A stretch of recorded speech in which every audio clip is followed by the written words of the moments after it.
Next, we have Sun Keang with Becoming Anti-Fragile, Going Stronger Through Adversity. Please welcome.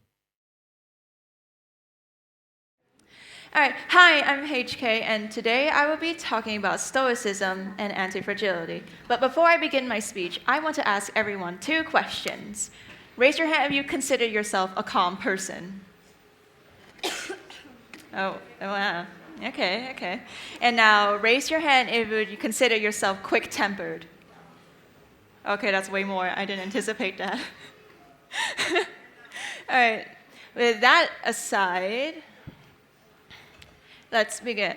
I think we can all agree that there is a massive gap in emotional resilience between the older Gen Zs and the younger ones, including Gen Alpha. The older ones tend to display greater mental fortitude and adaptability towards challenges, whilst their younger counterparts seems to process stress and adversity differently. Coming from my previous school, everyone, in my class at least, knew how to reign calm in stressful situations. Think like doing their homework as the teacher comes to collect it. As for the younger grades, well, they have a tendency to blame others for their own mistakes and problems. Some would even go as far as to throw the furniture against the wall and scream on top of their lungs. Because of this polarizing mentality, despite being in the same generation, there's a lot of memes circulating online poking fun at this phenomenon. Well, mainly the intelligence gap and what we now call brain rot from excessive phone use. But I believe that we should cut the younger Gen Zs and Alphas some slack because they're young and still learning. But yeah, I also believe that we should not cut them some slack because they're going to lead the country once we're old. Chances are, if their emotional maturity does not develop, we're in for an interesting future. But who am I to say? The world's still spinning while being led by questionable people. Now, I want to introduce two concepts to build our emotional resilience: Stoicism and anti-fragility. Stoicism, a philosophy that dates back to ancient Greece, introduced by Zeno of Citium, actually shares similarities with Buddhism, the idea that pain is unavoidable and emphasizes personal responsibility, self-discipline, and inner peace. Say you lost a game, and usually we will vent out our frustration by cursing under our breath or slamming our fists against the table and screaming on top of our lungs.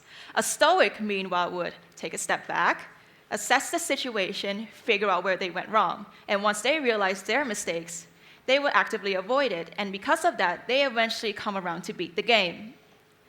Moving on to anti-fragility. Anti-fragility, introduced by Nassim Nicholas Taleb, it essentially boils down to getting stronger from stress. You know how things break under pressure, like a glass cup. That's fragile. And there are things that withstand everything and stays as it is, like a rock. That's robust. But anti-fragility is different. It gets stronger when it faces stressful challenges, like doing a harder workout makes your muscles more stronger. Solving harder problems makes your brains more sharper.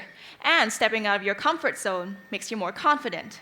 Now, I want to tell you a quick story that taught me these two principles. Writing the speech was a hassle given the time constraints. I scrapped the original speech because I didn't like the topic and wrote the one I'm speaking about right now. And oh boy, was it stressful. With many feedbacks coming in all directions and the constant revisions, I was on the verge of losing it. I was ready to throw the towel because of the stress and anxiety of having to write this speech and memorize it was really overwhelming. But then I kept going because I remembered a special someone wanted to see me up on stage and give my speech to you all.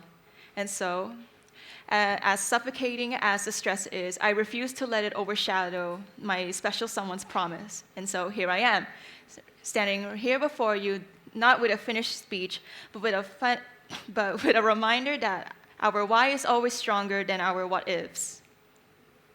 So now you might be wondering, why should I learn this? I'm pretty mature for my age. To that I say, you're not. And here's why. The more you learn, the less you know. I'll give everyone a quick second to let that sink in. The more you learn, the less you know. Think about it. Even the most wise and mature person that comes to mind knows that they know nothing. Sounds counterintuitive, right? But that's exactly what Stoicism and anti-fragility teaches us. On paper, everything is smooth sailing with meticulous planning, but as painful as it is, reality is often unpredictable. So expect the best and prepare for the worst. And as a Roman philosopher said, Seneca the Younger said, we often suffer in imagination than in reality. Imagine you lost a test, and what's the first thing that comes to your mind? Usually, it would be your parents being livid and berate you, and in worst case scenarios, beat you. But in actuality, when they finally see the test results, 9 times out of 10, they will just scold you and warn you to never repeat the mistake again and move on. Oops. Now, don't mistake stoicism and anti-fragility for apathy and passivity. The whole point of these 2 principles is to learn to navigate life uncertainties with grace and wisdom. It's a reminder that we can't control the situation we end up in, but we can control our emotions towards it and change it for the better. Sorry. Writing this speech has taught me exactly that. Even as overwhelming as the stress anxiety is, I chose to focus on what I could control, my efforts and dedication, instead of the odds stacked against me. And because of that, I discovered that the anxiety about not finishing was far more worse than the actual writing process. To wrap it up, I find it hyperbolic to say that the younger generation will be the end of the world. Every generation thinks that their successor is lazy and incompetent. Quite frankly, I think this notion will continue on with the next generation and onward. So, to the youth in the audience, take as you will with these principles. They're not restrictions, they are tools for liberation. And to everyone else in the audience, they're young and still learning. What they need is guidance and the room to grow through experience. The world the younger generation will lead won't be like today, and that's okay. Change is inevitable. But I do believe that emotional fortitude is a timeless virtue, and by embracing stoicism and anti-fragility, we're not just preparing the challenges, we're learning to thrive because of them. Thank you.